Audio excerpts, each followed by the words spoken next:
আজ সকাল সকাল ঘুম থেকে উঠে স্নান করে ছাদে চলে এসেছি জামা কাপড়গুলো মেলতে।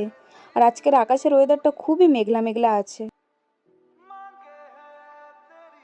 এই তো কতক্ষণ পর সূর্যি মামার একটু দেখা গেছে। যখন আমি এই বাড়িতে এসেছিলাম এই গাছটা ছিল অনেক ছোট, মাত্র একটা গাছ ছিল। আর এখন গোটা টপটাই ভরে গেছে গাছটা। আর ওটা কি গাছ আমি জানি না। তারপর নিচে এসে খেয়ে নিয়েছিলাম রাতে ভিজিয়ে রাখা চিয়া সিড ভেজানো জল। সেটার মধ্যে দিয়েছিলাম একটু লেবু আর মধু দিয়ে, সেটা আমি খাচ্ছিলাম। আর আজকে টিফিনে খেয়েছিলাম একটা গাজর, শসা আর একটা ডিম ভাজা। আজকের টিফিনটা বেশ ভালো লাগলো। গাজর খেতে আমার ভীষণ ভালো লাগে। তোমাদের কার কার গাজর খেতে ভালো লাগে অবশ্যই কমেন্টে জানিও। আর এখন বাজছিল ওই 10:30 হবে। আর ভাই এখনও ঘুমাচ্ছে, 12টা না বাজলে ওঠে না। আর এই একটার সময় আমি রেডি হয়ে গিয়ে বেরিয়েও পড়লাম ক্লাসে যাওয়ার জন্য।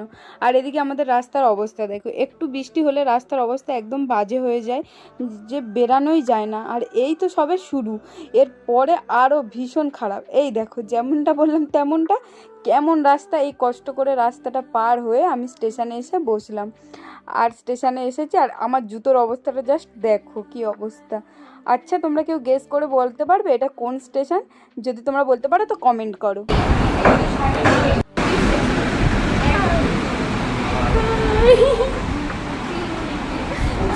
আর এসেছিলাম কম্পিউটার ক্লাসে, আর এখন ক্লাস ছুটি হয়ে গেছে, বাড়িতে যাচ্ছি।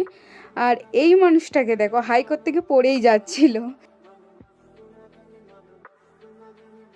আর এইদিকে বাড়ি আসার সময় অনেক জোরে জোরে বৃষ্টি হচ্ছিল। আর এই গাছটা দেখো, করমচা গাছটায় কত করমচা ধরে আছে। আগে ছোটোর সময় অনেক খেয়েছি এই করমচা, কিন্তু আজকে আর পাড়ার সাহস হলো না।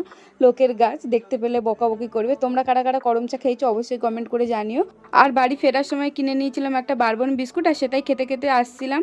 আর আজকে দুপুরে লাঞ্চটা স্কিপ করে গেছিলাম, তাই বিকালে অনেক খিদে লাগছিলো। আর বাড়িতে এসে ওই জন্য চাউমিন বানিয়ে নিয়েছিলাম। এখানে 3টে প্লেটে বাবা আমি ভাই 3জনের জন্য চাউমিন নিয়ে নিয়েছি, আর 3জনে খাবো এখন। মাঝে মধ্যে এরকম হয়েই থাকে যে আমি লাঞ্চ করি না, আর যেদিন আমি খাই সেদিন ভিডিওটা শেয়ার করি। তো আজকের মতো আসছি, আবার দেখা হচ্ছে অন্য ভিডিওতে।